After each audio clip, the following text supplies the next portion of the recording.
out of, well, it's not Genesis. I almost said Genesis. I'm going to read out of Luke. Everybody hang on. I'll try to do this. I don't know if I can preach out of Luke or not. It's chapter 14, verse 25. The morning people know I do this. The later folks, you may not know this. I'm just going to read till I get tired. And I might throw in additions every once in a while, so just so you know. All right. Now, large crowds were traveling with Jesus.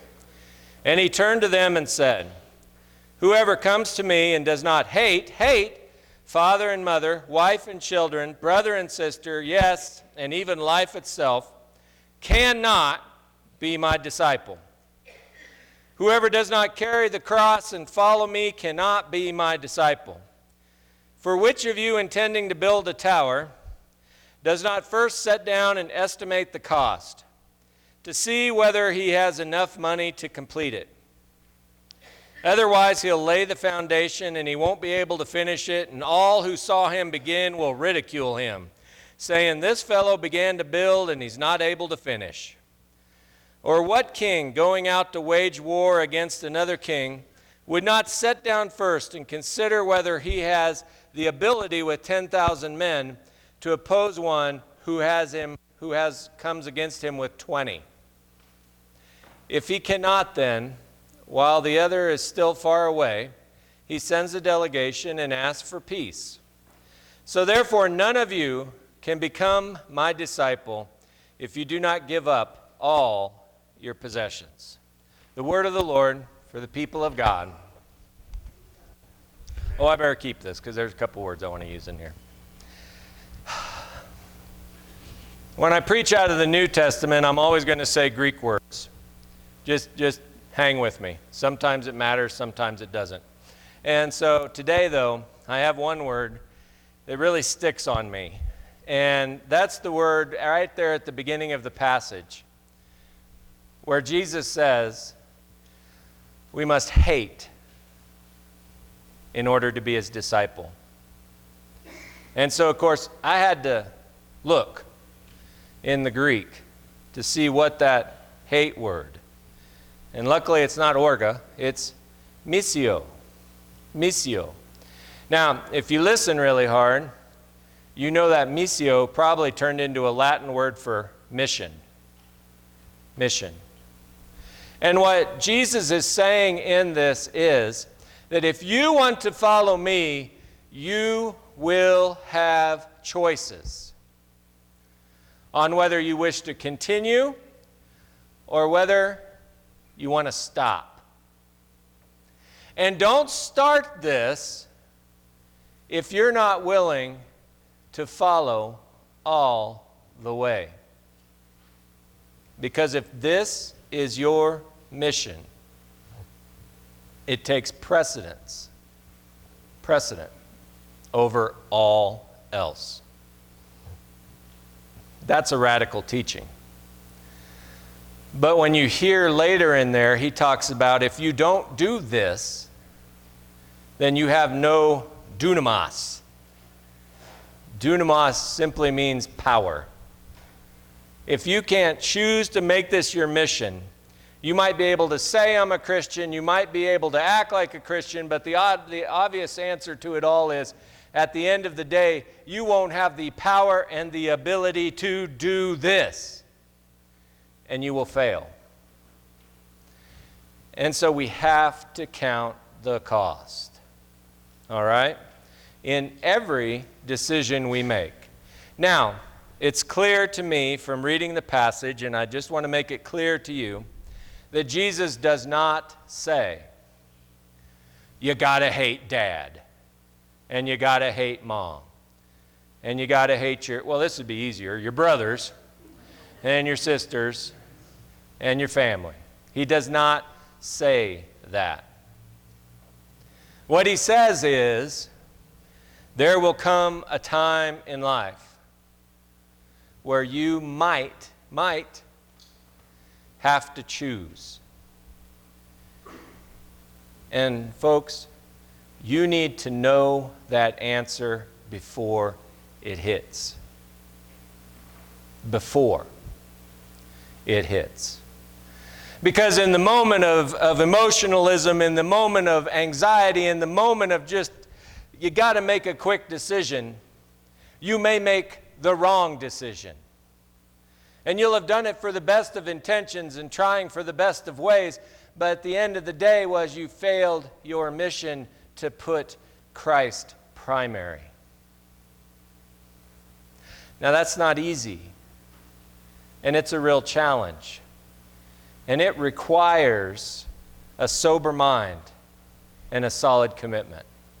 So, I told Teresa that I was going to use the Chiefs and the Broncos today, and she said, I just moved. So, I won't.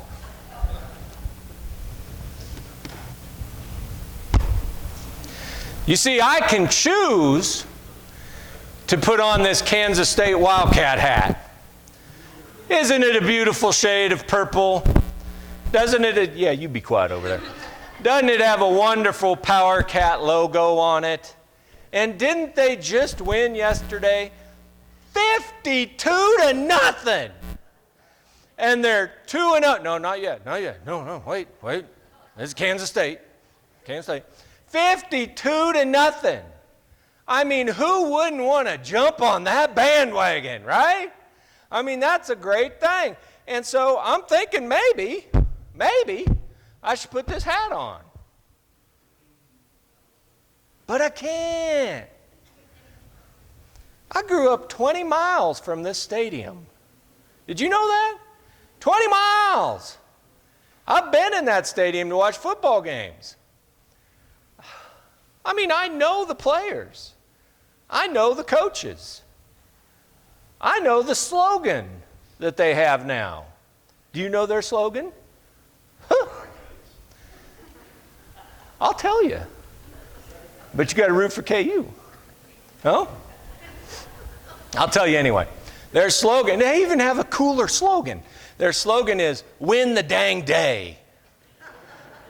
Is that a great I wish I'd have come up with that. That could have been our mission statement. Win the dang day. But that's their cool saying. And so, I mean, they've got everything going right. Their stadium is state of the art. They have a good football coach. They have a direction. They have great players. They're winning. I want to jump on. But I can't.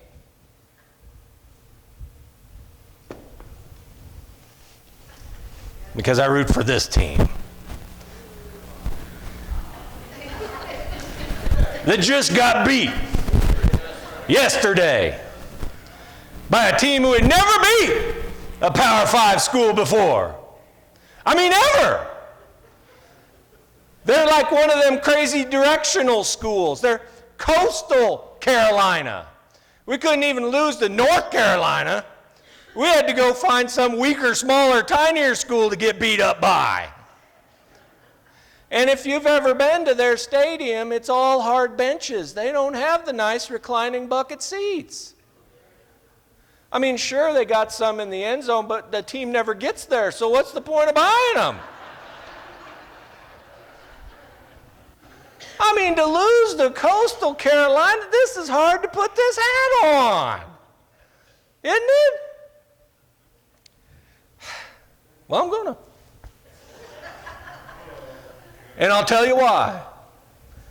Because I was born a Jayhawk, I was raised a Jayhawk, and I'm going to die a Jayhawk. And I don't care what my wife says. Now, Teresa made me promise I'd give the K-State hat back quickly in case I did something bad with it. So I actually wear that hat when I'm working out in the garden, and if it drops in the manure, I go, oh, shucks. And then I grind it in with the elbow a little bit. No? I could do that.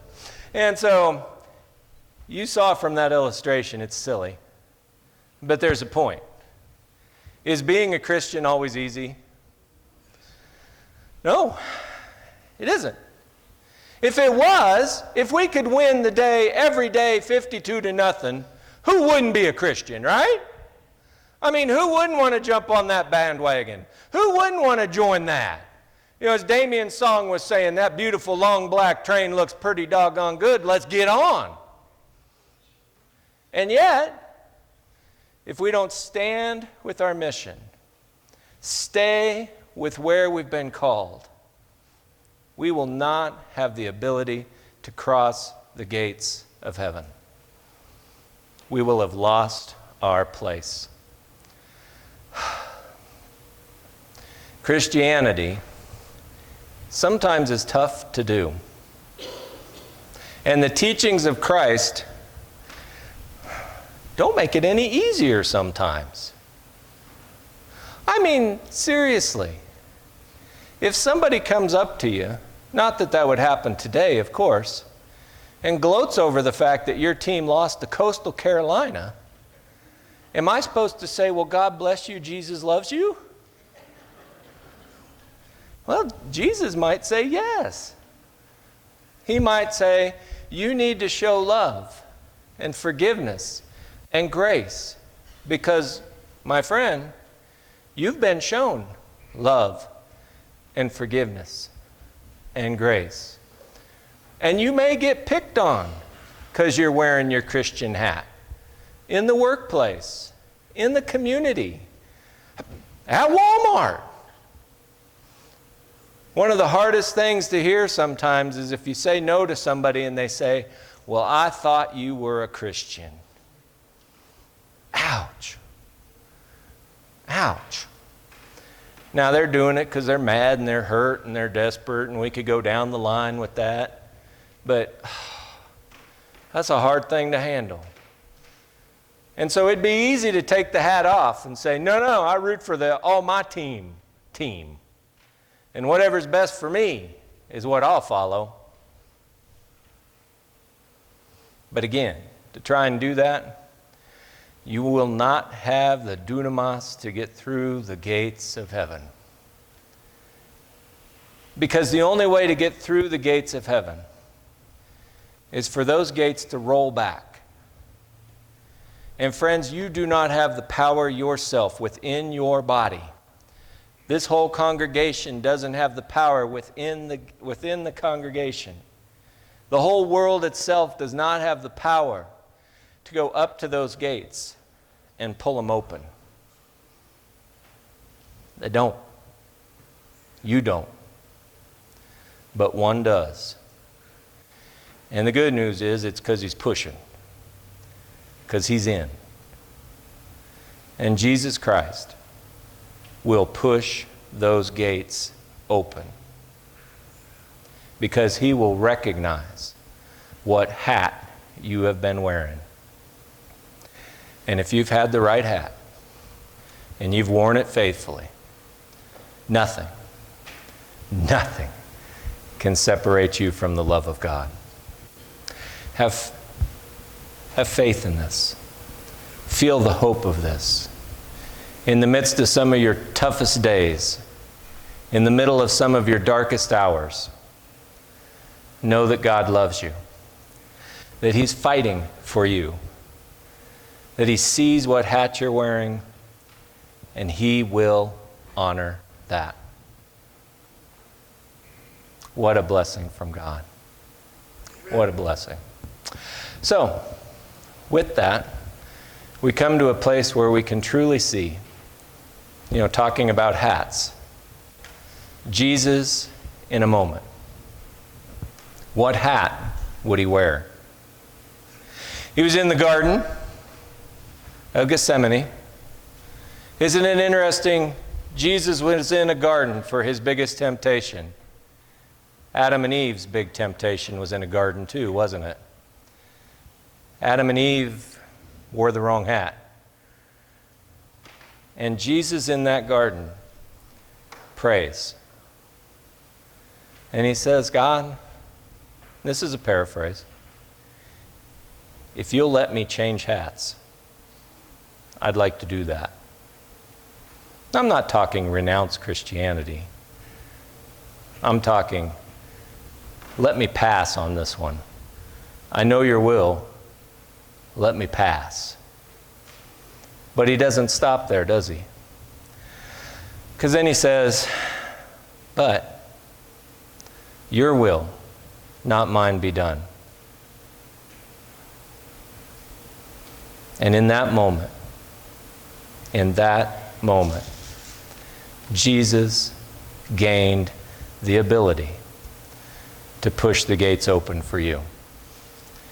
And he wants to remind you every week, we come to a table to share the cup and to share the bread. And in this moment, we will feel the grace, we will feel the love, and we will be reaffirmed. As you could even hear the voice say, my child, you're in the right hat. Keep it on. Let's begin our time in song.